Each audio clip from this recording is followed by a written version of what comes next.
अभी हम बात करेंगे कंपनी के मल्टीपल चॉइस क्वेश्चन पे। देखते हैं कैसे क्वेश्चन आते हैं, चलिए देखते हैं। पहला क्वेश्चन आया, चिट्ठे के समता और दायित्वों के भाग की कुल राशि में सम्मिलित होती है। Total amount of equity and liability part of the balance sheet includes the following. देखिए, आप ये समझते हैं कि कंपनी की बैलेंस शीट होती है, एक उसमें असेट साइड होता है, एक लायबिलिटी साइड होता है। आजकल लायबिलिटी साइड को इक्विटी एंड लायबिलिटी बोलते हैं, ठीक है। उस इक्विटी एंड लायबिलिटी में शेयर कैपिटल आएगा, और मान लीजिए शेयर कैपिटल के सामने 60 लाख रुपए लिखा है, 60 लाख रुपए। तो वो शेयर कैपिटल कौन सा है? क्या वो ऑथोराइज कैपिटल है, इशूड कैपिटल है, सब्सक्राइब्ड कैपिटल है, या पेड अप कैपिटल है? तो इसका आंसर होगा डी, पेड अप कैपिटल है। बैलेंस शीट के अंदर जो फिगर लिखा जाता है वो फिगर होता है जो जनता ने हमें चुकाया है, जो जनता ने हमें यानी कंपनी को चुकाया है, और जो हमें लौटाना है। तो हमेशा याद रखिएगा, बैलेंस शीट के अंदर जो कैपिटल रिफ्लेक्ट होती है, शो होती है, वो होती है पेड अप कैपिटल, प्रदत्त पूंजी, चुकता पूंजी। इसका आंसर डी होगा सही जवाब। पेड अप कैपिटल कैसे आती है? अगर एक फॉर्मूले के शेप में, तो जनता से हम जो पैसा कॉल करते हैं कॉल्ड अप कैपिटल, उसमें से आप जैसे ही कॉल से एरियर को हटाएंगे तो आपके सामने स्क्रीन पे आएगी paid up capital. Balance sheet में हमेशा पेड अप कैपिटल आता है, ठीक है। चलिए अगला क्वेश्चन आता है, अंशों के निर्गमन पे प्राप्त प्रीमियम को दर्शाया जाता है। Premium received on issue of share is shown on. हम शेयर इशू करते हैं, कभी कभी कंपनी प्रीमियम लेती है। प्रीमियम मतलब ऊपर का पैसा। 100 का शेयर है तो कंपनी 120 ले लेती है, 150 ले लेती है। तो वो जो 20 रुपया है, क्या वो इनकम है? हाँ साहब, है तो इनकम। तो क्या वो P&L में जाएगी? आंसर इज नो, क्योंकि कन्फ्यूजन ये हो सकता है कि ये इनकम है तो ये P&L के CR में जाएगी क्या? तो आंसर है नहीं, P&L के CR में नहीं जाएगी, ये बैलेंस शीट के अंदर जाएगी, रिजर्व्स एंड सरप्लस में। ऑप्शन देखते हैं, equity and liabilities part, asset part, income part and expense part. तो सी और डी तो बिल्कुल गलत है, ये बैलेंस शीट की आइटम है और ये रिजर्व्स एंड सरप्लस में जाएगी। तो इसका आंसर ए लगेगा। बैलेंस शीट की इक्विटी एंड लायबिलिटी पार्ट के अंदर जो शेयर होल्डर फंड होता है, और शेयर होल्डर फंड के अंदर जो रिजर्व्स एंड सरप्लस होता है, वहाँ जाएगा। इतना इसका लंबा चौड़ा एड्रेस है, बट मेन बात आप मेरी बात मानिए, याद रखिएगा कि सिक्योरिटी प्रीमियम इनकम है, प्रॉफिट है, लेकिन ये P&L में नहीं जाती, बैलेंस शीट में जाती है। फिर रिजर्व्स एंड सरप्लस आपको याद आ जाएगा, ठीक है। Hint, security premium is a capital profit for company and each kind of profit belongs to share holder. मतलब इन्होंने रीजन दिया है कि क्यों ऐसा होगा। तो कोई सा भी प्रॉफिट कंपनी को होता है वो एंड ऑफ द डे तो शेयर होल्डर्स का ही है, तो दैट्स वाई ये कैपिटल प्रॉफिट जो है वो शेयर होल्डर्स में जाएगा, ठीक है। चलिए आप मेरी बात मानिए, हमेशा की तरह जैसे क्वेश्चन आपके सामने आ गया ना, तो आप इसका आंसर खुद सोचिए और फिर अपना फटाफट से आंसर मिला लीजिए। कमेंट्री सुनने का, यानी जो मैं बोल रहा हूँ सुनने का मन करे तो सुन लीजिए, आपको पहले से आता हो तो बहुत ही बढ़िया है। By the way, equity shareholders are, समता अंशधारी होते हैं कंपनी के ग्राहक, कंपनी के अधिकारी, कंपनी के लेनदार के कंपनी के स्वामी। इक्विटी शेयर होल्डर कंपनी के स्वामी होते हैं, क्योंकि स्वामी कौन होता है? जो पूंजी लगाता है। पूंजी यहाँ पे जो लगाती है जनता, वो कंपनी के जो शेयर होल्डर हैं। सीन आप जानते हैं, जनता पैसा लगाएगी, सबूत के तौर पे उनको शेयर्स मिलेंगे, उनको शेयर होल्डर कहा जाएगा, वही कंपनी के वास्तविक स्वामी होंगे। ऑल्दो कंपनी वो चलाते नहीं हैं। कंपनी में आप पढ़ेंगे कभी विशेषताएं, तो स्वामित्व अलग होता है, नियंत्रण अलग होता है। तो कंपनी के स्वामी तो होते हैं ये शेयर होल्डर, और नियंत्रण होता है बोर्ड ऑफ डायरेक्टर, संचालक मंडल के हाथ में। तो अभी तो इसका आंसर डी आएगा, ठीक है। चलिए अगला क्वेश्चन है, अंशों के निर्गमन पर प्रीमियम का उपयोग नहीं किया जा सकता। पहले तो आप ये समझ लीजिए कि जो सिक्योरिटी प्रीमियम हमें मिलता है, जो हम शेयर होल्डर से एक्स्ट्रा पैसा लेते हैं, उसका आप मनचाहा उपयोग नहीं कर सकते। उसका 3-4 जगहों पे उपयोग हो सकता है और वो फिक्स है, आप मनचाहा उपयोग नहीं कर सकते। तो पहला उपयोग है सदस्यों को बोनस अंश निर्गमित करने के लिए, इसमें उपयोग हो सकता है। मैं अभी दोहराऊंगा, सदस्यों को लाभांश बांटने के लिए नहीं हो सकता। प्रारंभिक व्ययों को अपलेखन करने के लिए हाँ। ऋण पत्रों के निर्गमन पर बट्टा अपलेखन के लिए हाँ। इसका बाय द वे आंसर तो है बी, पर मैं आपको समझाता हूँ। देखिए प्रारंभिक व्यय, कंपनी जब शुरू होती है तो प्रारंभिक व्यय होते हैं, ठीक है, और जो प्रारंभिक व्यय होते हैं उनको आप कवर कर सकते हैं सिक्योरिटी प्रीमियम से। मतलब अगर आप पूरा टेक्निकली समझें तो प्रिलिमिनरी एक्सपेंसेस जो होते हैं उसको आपको P&L की ज़रूरत नहीं है P&L में डालने की, उसके लिए आप सिक्योरिटी प्रीमियम की मदद ले सकते हैं। दूसरी बात, जो आप डिवेंचर इशू करते हैं उस पर जो आप डिस्काउंट देते हैं, उस डिस्काउंट से जो नुकसान होता है उसे भी P&L में डालने की ज़रूरत नहीं है, उसे भी आप सिक्योरिटी प्रीमियम से यूज़ कर सकते हैं। हाँ सर। तीसरा, अगर आप अपने शेयर होल्डर्स को फ्री में शेयर देते हैं जिनको बोनस शेयर बोलते हैं, तो उससे जो लॉस होगा, फ्री में शेयर दोगे, लाइब्रेरी क्रिएट करोगे तो लॉस होगा, वो लॉस भी आप सिक्योरिटी प्रीमियम से कवर कर सकते हो। लेकिन सिक्योरिटी प्रीमियम में से आप डिविडेंड नहीं दे सकते। डिविडेंड हमेशा याद रख लो सामान्य लाभों में से ही दिया जा सकता है, या तो चालू वर्ष के लाभों में से या पुराने वर्ष के संचित लाभ हो तो उनमें से। सिक्योरिटी प्रीमियम में से आप डिविडेंड नहीं दे सकते, कैपिटल की राशि में से आप डिविडेंड नहीं दे सकते। तो अभी इसका आंसर आप ब याद कर लीजिए, ठीक है। अगला क्वेश्चन आता है आपकी स्क्रीन पे। सारणी F के अनुसार कंपनी अग्रिम मांग पर ब्याज दे सकती है 8%, 10%, 12% के 14%। As per the table F a company can pay interest on calls in advance eight.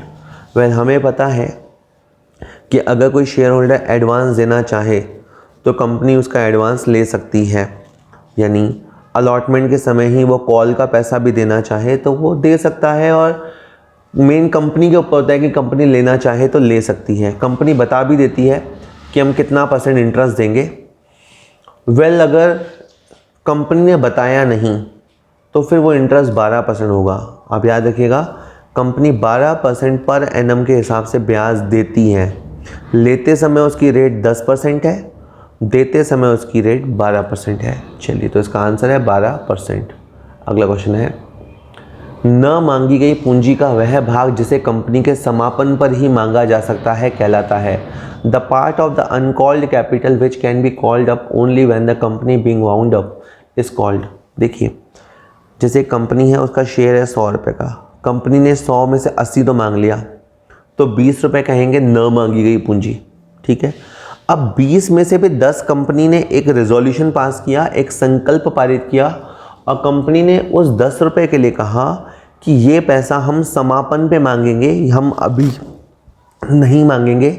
जब कंपनी के समापन के समय हमें ज़रूरत होगी अपनी लाइब्रेरीज को निपटाने के लिए तो हम ये 10 रुपये आपसे मांगेंगे, ऐसा उन्होंने बोला। तो बेटा, ये जो 10 रुपया आपने समापन के लिए आरक्षित कर लिया, इसे अपन हिंदी में आरक्षित पूंजी कहेंगे, अंग्रेजी में अपन इसे रिजर्व कैपिटल बोलेंगे। ये समझो जैसे अपन बटुए में मान लो एक 100 का नोट रख लें और एक जगह पीछे की तरफ रख दें और कहें कि इसे तो मैं इमरजेंसी में यूज़ करूँगा वरना कभी यूज़ नहीं करूँगा, वैसे ही है। तो आरक्षित पूंजी, रिजर्व कैपिटल वही होती है। तो ऑप्शंस है issued capital, reserve capital, capital reserve, unissued capital. इसका आंसर बी हो जाएगा, रिजर्व कैपिटल। लेकिन कंपनी को इसके लिए पहले एक संकल्प पारित करना होता है कि ये राशि हम अभी नहीं मांगेंगे, ये राशि हम समापन पे मांगेंगे। चलिए, जिसका आंसर ब हो जाएगा, बाय द वे, ठीक है। अगला क्वेश्चन आ रहा है, ऋण पत्रधारी होते हैं। वेल, कंपनी को फंड की ज़रूरत होती है, कंपनी शेयर होल्डर से भी पैसे लेती है, डिवेंचर होल्डर से भी पैसे लेती है, लेकिन ऋण पत्रधारियों से हमने एक तरह से ऋण लिया है। नाम में ही पता है कि हमने उनसे ऋण लिया है, तो वो हमारे स्वामी नहीं बन गए। अगर आज हम किसी से लोन लेते हैं तो वो हमारे मालिक नहीं बन गए, वो क्रेडिटर हैं। तो डिवेंचर होल्डर होते हैं क्या कंपनी के स्वामी? गलत। क्या अनइशूड कैपिटल? बिल्कुल ही गलत। Loan providers? जी हाँ सर, इसका आंसर सी है। वो कंपनी के लेनदार ऑप्शन भी आ सकता है, वो कंपनी के क्रेडिटर होते हैं या कंपनी के लोन प्रोवाइडर होते हैं, लैंडर होते हैं। हम बोरो करते हैं तो हम तो बोरोवर हो गए, वो लोन प्रोवाइडर यानी लैंडर हो गए, कंपनी के ऋणदाता। चलिए, अगला क्वेश्चन आता है आपकी स्क्रीन पे।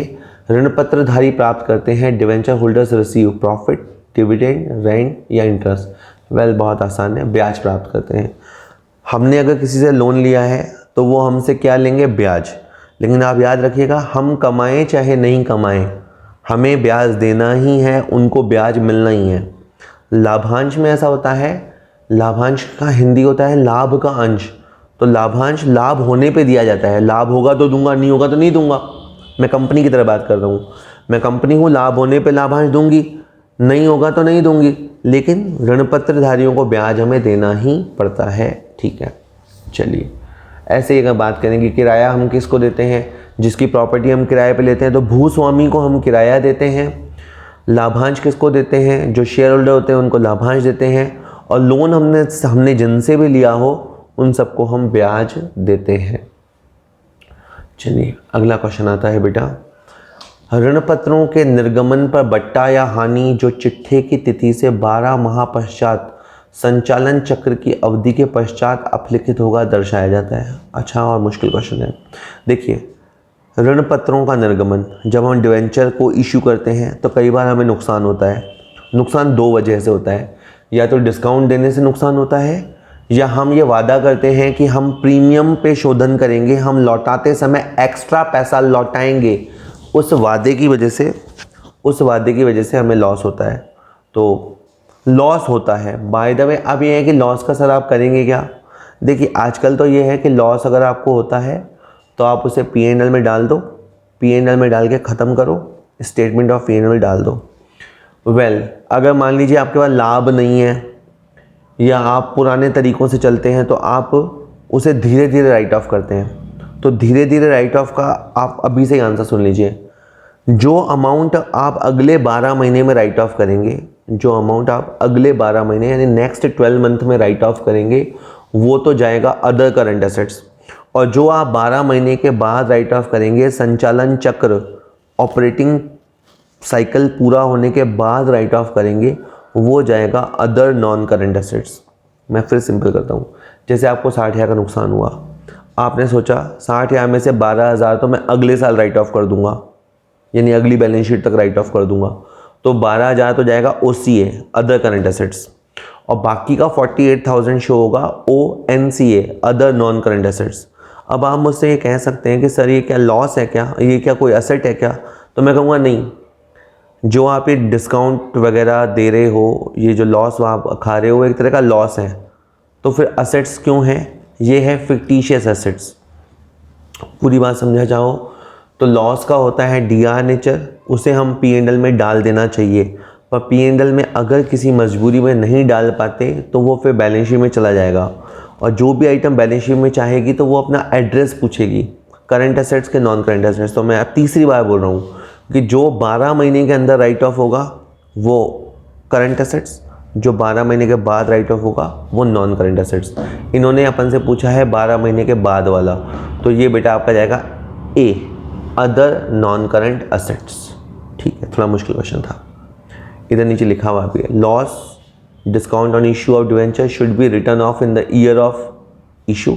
वैसे तो कह रहे हैं कि हमें इसे तुरंत राइट ऑफ कर देना चाहिए, जैसे 2018 में डिवेंचर इशू किया तो हमें 2018 में राइट ऑफ कर देना चाहिए। लेकिन अगर राइट ऑफ करना है कमिंग ईयर या कमिंग ईयर्स में, तो फिर अगर 12 महीने में होने वाला है तो OCA, और अगर 12 महीने के बाद होने वाला है तो ONCA। ठीक है, we very well know these are not the real asset, it is fictitious assets and should be written off as soon as possible।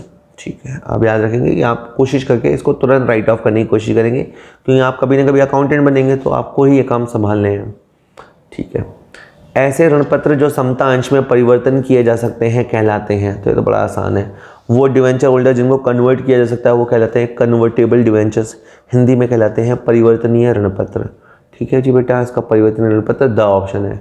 अच्छा, मैं आपको पहले भी बोला होगा, अगर आप पहली बार वीडियो सुन रहे हैं तो बोल देता हूँ, क्वेश्चन पढ़ते ही हमें आंसर सोचना चाहिए, फिर उसे ऑप्शन से मिला लेना चाहिए। दैट इज़, ऐसा नहीं कि पहले आप ऑप्शन पढ़ें और फिर आप सोचें कि अच्छा ये ऑप्शन इसका आंसर होगा। वो तरीका जो क्वेश्चन हमें नहीं आते हैं उनके लिए होता है। अगर क्वेश्चन पढ़ते ही आपको पता है इसका आंसर तो मुझे पता है, तो आपको पहले आंसर सोच लेना चाहिए और फिर देखना चाहिए कि वो कहाँ ऑप्शन है। ठीक है, आसान सी बात थी। वैसे अगर इसका मैं डीप फंडा बताऊं परिवर्तनीय ऋण पत्रों का, तो वो ये होता है कि जैसे क्या होता है, कई बार डिवेंचर होल्डर्स को शुरू में विश्वास नहीं होता कंपनी पे कि कंपनी कैसा परफॉर्म करेगी, तो उनको चाहिए होता है कि हाँ साहब हमें तो ब्याज मिलना चाहिए, दुनिया जाए भाड़ में, कंपनी जाए भाड़ में, हमें तो ब्याज मिलना चाहिए। तो वो डिवेंचर होल्डर बनना पसंद करते हैं। फिर अगर कंपनी लाभ कमाने लग जाती है तो उनकी इच्छा करती है यार ब्याज तो थोड़ा ही मिलता है, लाभांश ज़्यादा मिलता है, तो हमें शेयर होल्डर बनने की इच्छा है। तो कंपनी कई बार इतना मस्त ऑफर उनको देती है कि कोई बात नहीं सर, आज आप डिवेंचर होल्डर बनना चाहते हैं और कल को आप शेयर होल्डर बनना चाहें तो हम आपको कन्वर्टेबल डिवेंचर्स ऑफर करते हैं। आप आराम से जब चाहें, हम बता देते हैं 3 साल बाद 5 साल बाद आप अपने आप को शेयर्स में कन्वर्ट करवा लेना, तो परिवर्तनीय ऋण पत्र ही होता है। आधे क्वेश्चन हो चुके हैं, अगला क्वेश्चन आता है, ऋण पत्रों के समपार्श्विक प्रतिभूति के रूप में निर्गमन की स्थिति में यदि प्रविष्टि की जाती है तो किस खाते को नामित किया जाएगा?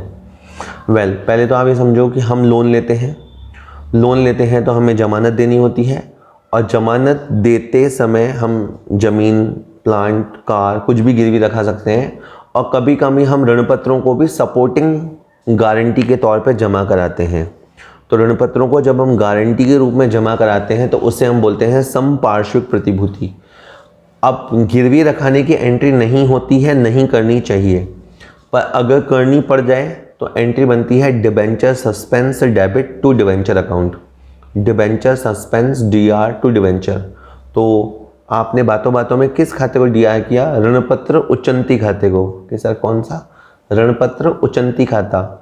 सस्पेंस खाते का हिंदी नाम होता है उच्चंती खाता। स वाला ऑप्शन सही है, ऋणपत्र उच्चंत खाता। ठीक है सर, इन्होंने बताया है एंट्री में कि debenture suspense debit to %% debenture, this is the answer, and उस तरह से ऑप्शन आ जाएगा। ये पूछ सकता था किसको DR किया जाएगा, किसको CR किया जाएगा, तो आप सोच लेना किसको DR किसको CR। आगे है, अंश आवेदन खाते की प्रकृति किस प्रकार की है? The nature of share application account is a personal, real, nominal, profit and loss account. देखिए हम शेयर इशू करते हैं, एंट्री होती है बैंक टू शेयर एप्लीकेशन, फिर share application to share capital. बात यह है कि शेयर एप्लीकेशन किस तरह का खाता है, तो ये व्यक्तिगत खाता है। आप बोलेंगे सर इसमें व्यक्ति कहाँ है, तो आप ज़रा सोचो, शेयर्स का पैसा या एप्लीकेशन पे पैसा किससे मिलेगा? जनता से। जनता का नाम होगा ABCD XYZ चुन्नू मुन्नू। तो अपन इतने सारे नाम लिखने के बजाय एक ग्रुप बनाते हैं, उस ग्रुप का नाम होता है शेयर एप्लीकेशन।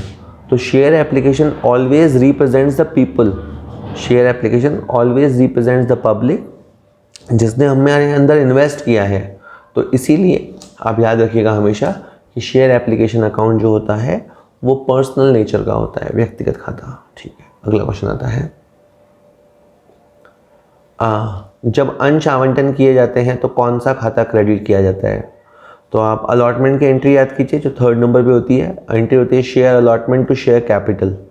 तो जब हम अलॉटमेंट का पैसा मिलने की बात नहीं कर रहे, जब हम शेयर अलॉट करते हैं तो उस समय एंट्री होती है share allotment to share capital. तो उसका आंसर B लगेगा, शेयर कैपिटल इसका सही आंसर है। ठीक है, अगला क्वेश्चन आता है, सारणी F के अनुसार बकाया मांग पर ब्याज चार्ज किया जाएगा। ये बता चुका हूँ मैं, फिर भी जो लोग लेट लतीफ़ होते हैं, जो लोग देर से पैसा देते हैं, कंपनी उनसे मनचाहा ब्याज ले सकती है, और अगर ब्याज की दर कोट ना हो तो फिर 10% ब्याज लेती है। रेट कंपनी वैसे लिख ही देती है, कंपनी अपने आर्टिकल्स में पहले ही लिख देती है कि हम कितना % आपसे ब्याज लेंगे, 18%, 24%, 36%, वो पहले ही होता है। बाय द वे ना लिखा हो तो कंपनी फिर 10% ब्याज लेती है, 12% देने का, 10% लेने का। ठीक है, इसका आंसर लिखो। हाँ, इसको याद करने का तरीका है, company is very kind, company बहुत दयालु होती है। चार्ज करती है तो 10% करती है, वैसे देती है तो 12% देती है। इतने अच्छे लोग दुनिया में अब कम ही बचे हैं, कंपनी है उनमें से। अंशों पर प्राप्त प्रीमियम का उपयोग निम्न में से किया जा सकता है। पहले पूछा था नहीं किया जा सकता है, अब पूछ रहा है किया जा सकता है। सदस्यों को पूर्ण प्रदत्त बोनस अंशों के निर्गमन में हाँ, प्रारंभिक व्ययों के अपलेखन में हाँ, शोधनीय अधिमान अंशों का शोधन करने पर देय प्रीमियम व्यवस्था में हाँ, उपयुक्त सभी हाँ। इसका आंसर द आएगा। देखिए, जब हम फ्री में शेयर देते हैं उससे जो नुकसान होता है उसको कवर करने में सिक्योरिटी प्रीमियम यूज़ कर सकते हैं। प्रारंभिक व्ययों को ख़त्म करने में सिक्योरिटी प्रीमियम को यूज़ कर सकते हैं। एक होता है प्रेफरेंस शेयर, प्रेफरेंस शेयर का होता है रिडम्पशन। उस रिडम्पशन में भी आप कहें तो सिक्योरिटी प्रीमियम का इस्तेमाल कर सकते हैं, उस हानि को कवर कर सकते हैं। तो इन तीनों चारों कार्यों में आप सिक्योरिटी प्रीमियम का उपयोग कर सकते हैं। वेल आप मेरी अगर एक बात मानना चाहें, माने तो अच्छा ही रहेगा कि आप इनको चीज़ों को नोट करें। अब नोट क्या करना चाहिए, जैसे पूरा क्वेश्चन है तो ये पूरा क्वेश्चन नोट करने में मत समय गवाओ। जो इसका क्वेश्चन सुनने पे जो क्रंच निकला ना, जो सार निकला, उस सार को नोट कर लो, एक एक लाइन, बगैर ये सोचे कि क्वेश्चन तो एग्जाम में तो MCQ आएगा तो ऑप्शन आएंगे ना, वन लाइनर पूछेगा थोड़ा ना, या वन लाइन का सॉल्व करने से बड़े क्वेश्चन थोड़ा सॉल्व होते हैं। Just keep it simple. आप तो ये क्वेश्चन आपने सुना, आपको आता था तो बहुत बढ़िया है, नहीं आता था तो आपको जो समझ में आया ना उसे आप नोट कर लो। नोट्स बनाना सीखो, नोट्स बनाने में ईमानदार रहो, आपको डेफिनेट फ़ायदा मिलेगा। प्रॉब्लम ये है कि हम नोट्स बनाने में कंजूसी करते हैं। नोट्स बनाना मतलब हाफ वर्क डन। ठीक है, नेक्स्ट। 2 लगातार मांगों के मध्य न्यूनतम अंतराल होना चाहिए। जैसे हम फर्स्ट कॉल करते हैं और सेकंड कॉल हमने कर दी 10 दिन के बाद, is it possible? Not. First call मांगी, सेकंड कॉल मांगी 15 दिन के बाद, पॉसिबल? नॉट, नहीं। आपको मिनिमम 1 महीने का गैप करना पड़ेगा। ऑप्शन देखते हैं। अब जैसे मुझे आंसर आता था पहले मैंने सोच लिया, अब इसको बोलने दो ऑप्शन। 1 महीने का गैप होना चाहिए, 2, 3, 4, सिंपली 1 महीने का गैप होना चाहिए। 2 लगातार मांगों के बीच में 1 महीने का कम से कम गैप होना चाहिए। लोगों के पास भी टाइम दोगे उनको भी। कंपनी के पार्षद सीमा नियम के पूंजी वाक्य में वर्णित पूंजी कहलाती है। वेल हमें पता है कंपनी के 2 महत्वपूर्ण प्रलेख होते हैं, पार्षद सीमा नियम और पार्षद अंतर नियम। पार्षद सीमा नियम कंपनी की सीमाएं तय करता है, उसमें एक पूंजी वाक्य होता है। पूंजी वाक्य में लिखा है मान लो 5 करोड़ रुपया, तो इसका मतलब है कंपनी 5 करोड़ रुपए से ज़्यादा कभी नहीं लेगी। 10 करोड़ लिखा है तो 10 करोड़ से ज़्यादा कभी नहीं लेगी, यानी मैक्सिमम कैपिटल वहीं लिखी होती है। तो उस पूंजी को आप अधिकतम पूंजी मैक्सिमम कैपिटल कह सकते हैं। उतना पैसा लेने के लिए कंपनी अधिकृत होती है तो उसे अधिकृत पूंजी या अथोराइज्ड कैपिटल कह सकते हैं। चूंकि इसका हम रजिस्ट्रेशन कराते हैं तो इसे हम पंजीकृत पूंजी भी कह सकते हैं। इन गिवन ऑप्शन में से ए ठीक है, पंजीकृत पूंजी, रजिस्टर्ड कैपिटल। अगला क्वेश्चन आता है, अधिकतम आवेदन राशि हो सकती है। अधिकतम आवेदन राशि, न्यूनतम नहीं पूछी है। मैक्सिमम आप कितना ले सकते हो एप्लीकेशन पे, तो पूरा पैसा ले सकते हो। जैसे आपका 100 रुपये का शेयर है तो पूछ रहा है कि ज़्यादा से ज़्यादा एप्लीकेशन में कितना ले सकते हैं, तो ज़्यादा से ज़्यादा ले सकते हो 100 पूरा ले सकते हो। 100 का शेयर अगर आप 150 में दे रहे हो तो 150 पूरा ले सकते हो। तो आप इसका द आंसर याद कीजिए, अंशों का पूर्ण निर्गमित मूल्य है। ठीक है। एक दूसरी मैं आपको अगर एडवाइस करूं तो देखो, जब आपने क्वेश्चन सुना ना तो दूसरा क्वेश्चन आपके मन में आना चाहिए, आपको जिज्ञासा होनी चाहिए, उसकी क्यूरियोसिटी होनी चाहिए कि यार कि मैक्सिमम एप्लीकेशन राशि तो इतनी है तो मिनिमम कितनी होनी चाहिए, मतलब अंदर से आना चाहिए। और फिर आपको ढूंढना चाहिए। आप याद रख लीजिए कि जो भी क्वेश्चन आपके मन से उठा और आपने उसे ढूंढ के लिखा, वो ताउम्र आपको याद रहेगा। ताउम्र मतलब जब तक आपकी पढ़ाई की लाइफ चल रही है वो आपको याद रहेगा, क्योंकि वो आपके मन में उठा था, फिर आपने उसे ढूंढा था कहीं से या किसी से पूछा था और फिर उसे नोट डाउन किया था, तो वो आपको ज़्यादा लंबे समय तक याद रहेगा। ठीक है। बाकी तो ये जो हम आपकी तरफ अकेले वन वे थ्रो कर रहे हैं तो उसमें इतना मज़ा नहीं आएगा। जब आपके अंदर से एक लगेगी कि यार नहीं, मुझे अब आने लग गए हैं, मुझे और सीखना है, जो तड़प होगी तब मज़ा आएगा। खैर, मॉडर्न लिमिटेड ने 2000 अंशों के आवेदन हेतु प्रविवरण जारी किया। 3000 अंशों के लिए अभिदान प्राप्त हुआ। 2400 अंशों के आवेदकों को यथानुपात बंटन किया। यदि विवेक को 40 अंश बंटन किए गए हों तो उसने कितने अंशों के लिए आवेदन किया था? वेल, आप उस क्वेश्चन को आराम समझिए। बेसिकली हमारे पास 2000 शेयर हैं, हमारे को 3000 लोगों ने अप्लाई किया। 3000 में से शायद हमने 600 को तो भगा दिया होगा, तो बाकी हमने 2400 को एंटरटेन किया। तो एक तरफ तो आप लिखिए 2400 और एक तरफ लिखिए 2000। 2400 लोगों को हमने 2000 शेयर दिए। 2400 2000, रेशियो बनेगा 6:5। 6:5 का मतलब है 6 मांगने पर 5 मिलेंगे। उल्टा कहें तो 5 मिलने के लिए आपको 6 मांगने पड़ेंगे। तो अब अगर विवेक को 40 अंश मिले हैं तो उसने मांगे ज़्यादा होंगे। तो आप ऐसे कीजिएगा जैसे 40, अच्छा आ नहीं रहा इस पर, 40 × 6/5। मैं पेन ले लेता हूँ, ये पेन ले लिया, अब आगे चलो। ये 40 × 6/5, तो इससे आपका आ जाएगा 48, करेक्ट। इसने 48 शेयर्स के लिए अप्लाई किया होगा, तभी हमने इसको 40 शेयर दिए हैं। चलिए इसका आंसर बेटा सा हो जाएगा। चलिए और आगे देख लेते हैं। यस, लिखा है कि एप्लीकेशन और इशू का रेशो बनाओ। 2400 और 2000 का रेशो 6:5 हो जाएगा। इस पे आपको एप्लीकेशन समझने हैं तो अलॉटेड इंटू 6/5 करेगा तो आपकी एप्लीकेशन आ जाएंगी। लास्ट क्वेश्चन है, अंशों द्वारा सीमित कंपनी के अंशधारियों का दायित्व होता है। वेल, कंपनी की सबसे खासियत एक मेन होती है कि उसमें लिमिटेड कंपनी होती है। लिमिटेड कंपनी का मतलब होता है शेयर होल्डर्स की लिमिटेड लायबिलिटी होती है। जैसे अगर किसी व्यक्ति ए ने अगर अंश खरीदे हैं तो इसकी लायबिलिटी एक निश्चित राशि तक होगी, और वो राशि क्या है, शेयर्स पर ना चुकाई गई राशि। मैं सिंपल करता हूँ, ए के पास अगर 1000 शेयर हैं और शेयर 10 रुपये वाला है तो उसे मैक्सिमम कितने देने हैं, 10,000। कंपनी के ऊपर कितना कर्जा है उससे कोई मतलब नहीं है। ए ने 1000 शेयर खरीदे हैं तो वो 10,000 रुपये तक ही देगा, और अगर मान लो वो 8,000 दे चुका तो वो केवल 2,000 ही देगा। तो शेयर होल्डर का दायित्व केवल बकाया राशि तक, केवल आउटस्टैंडिंग राशि तक होता है। तो इसका आंसर ए हो जाएगा बेटा। अंशों पर जितनी राशि बकाया है ना, उसी के हिसाब से उसकी लायबिलिटी तय होती है। चलिए बेटा, हो गया है, 20 क्वेश्चन हो गए हैं पूरे। थैंक यू वेरी मच सुनने के लिए। ओके।